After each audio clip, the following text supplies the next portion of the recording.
ஃப்ரிட்ஜை Sunday clean பண்ணும்போது முள்ளங்கி கொஞ்சம் ஸ்பாயில் ஆகிற மாதிரி இருந்துச்சு.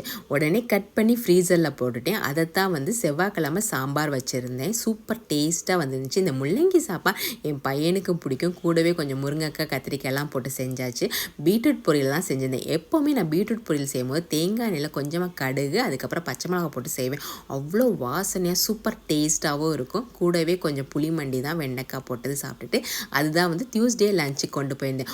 ஆஃபீஸ் போனோடனே எனக்கு ஒரு சர்ப்ரைஸ் தான் காத்துட்டு இருந்துச்சு. என் ஃப்ரெண்டோட கசின் வந்து யூஎஸ் போயிட்டு வரும்போது துபாய் வழியாக வந்திருப்பாங்க போல். இந்த குனாஃபா சாக்லேட் வாங்கிட்டு வந்தாங்க. எனக்கு ரொம்ப நாளாகவே ட்ரை பண்ணணும்னு ஆசை.